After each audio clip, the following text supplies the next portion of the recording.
Forget the paintings, forget the golden plates and the roasted meats. If you want to know what Jesus actually ate on an ordinary day, you have to throw out almost everything Western art taught you. He wasn't a king, he wasn't a priest, he was a working-class carpenter's son from a small town in Galilee, and his food reflected exactly that. This isn't guesswork. Archaeologists have pulled real food remains, ovens, and cooking tools out of first-century village sites in this region. Combine that with the Gospels themselves, and a clear picture appears, and it's a lot more repetitive and a lot less impressive than any painting ever showed. Here's something almost nobody pictures correctly. Jesus likely ate 2 meals a day, not 3. A small one in the morning, before work. A larger one in the evening, after the workday ended. There was no lunch break with a packed meal the way we imagine it today. If you were working in the fields or in a workshop, you ate what you could early, and you ate properly once the sun went down. Snacking between meals wasn't really a thing for people at his economic level. Food was too precious to treat casually. Also worth remembering, Jesus worked. Carpentry in this period meant real physical labor, cutting, shaping, and hauling wood and stone, often outdoors, often in heat. That kind of work demands real calories, and this diet had to supply them without any of the processed, calorie-dense food available today. That's part of why bread, dense, filling, cheap to make in bulk, sat at the center of nearly every meal. It wasn't a lifestyle choice. It was fuel for manual labor, and there wasn't much margin for error. If one food defined an ordinary day, it was bread, but not the soft, pale loaves shown in most religious art. Wheat bread existed, but wheat was the expensive grain. It grew less easily in the region and cost more, so it mostly ended up on wealthier tables. The bread of ordinary people, the bread Jesus almost certainly ate most days, was barley bread, denser, coarser, and far cheaper to grow. Making it wasn't quick either. Grain had to be ground by hand using a stone quern, usually by the women of the household, fresh every day or two since there was no reliable way to keep bread from going stale or moldy for long. Baking happened in a shared family oven, sometimes communal to a whole neighborhood. It wasn't just food either, it was often the utensil. People tore off a piece and used it to scoop up whatever stew, lentils, or oil was on the table, instead of using a spoon. There's a detail in the Gospels that backs this up directly. When Jesus fed the crowd of 5,000, the loaves used were specifically barley loaves, described as a boy's simple packed lunch, not fine wheat bread from a wealthy household. That detail wasn't an accident. Barley was what an ordinary person carried with them.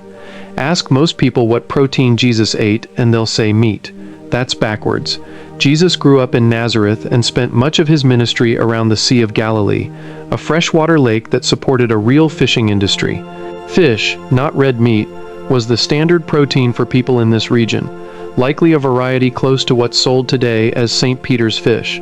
Without refrigeration, most of it wasn't eaten fresh. It was salted or dried to preserve it, which also made it easy to transport and trade. Entire towns around the lake, including one literally named for its fish trade, built their local economy around it. If Jesus ate protein on a regular day, this, not lamb, not beef, is almost certainly what it looked like. Olive oil was everywhere in this diet, and it did more jobs than oil does in a modern kitchen.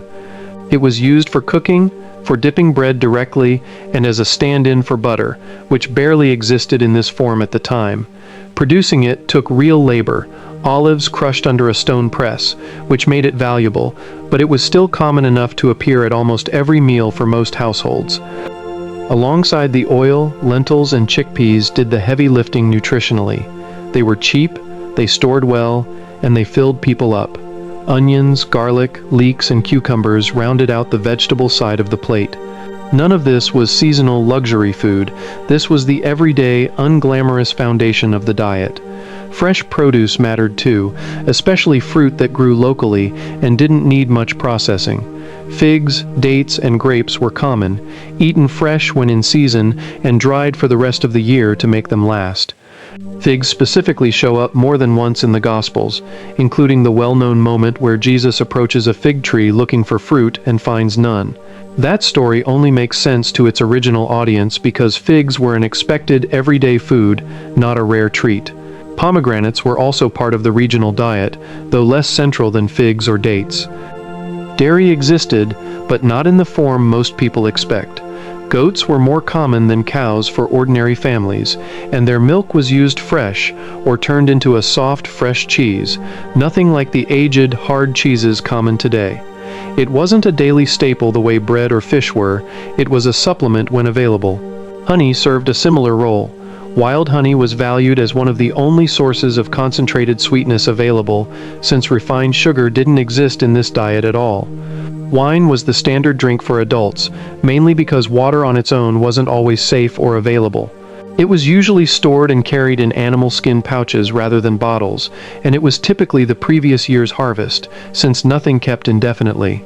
Here's the detail almost every dramatization gets wrong. Wine was routinely mixed with water before drinking, often at several parts water to 1 part wine. Drinking it undiluted at full strength was seen as excessive, even reckless by the standards of the time. It wasn't the strong, straight pour shown in most films and paintings. It was a mild, everyday drink, closer to flavored water than to modern wine. Now here's the number that surprises people. Meat, in any regular sense, showed up in this diet maybe twice a year. That's not a religious restriction. Jewish dietary law didn't ban meat outright, just certain animals. It's an economic reality. A live goat or sheep produced milk, wool, and labor for years. Slaughtered for meat, it produced one meal.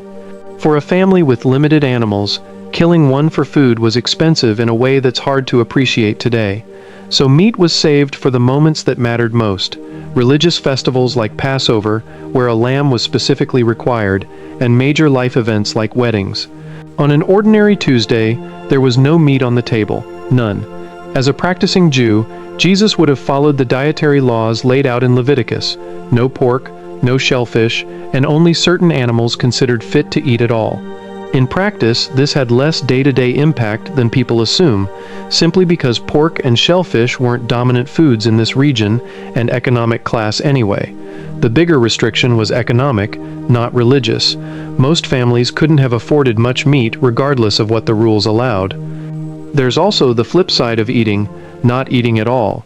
Fasting was a normal part of religious life at the time, and the Gospels describe Jesus fasting for 40 days in the wilderness before he began his public ministry. Regular Jewish practice also included set fasting days through the year.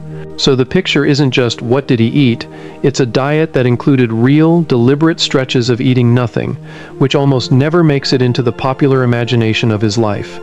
Meals were communal in a way that's easy to miss, too. People often ate from a shared bowl or dish, using bread to scoop food, rather than each person having an individual plate. Hospitality carried real weight.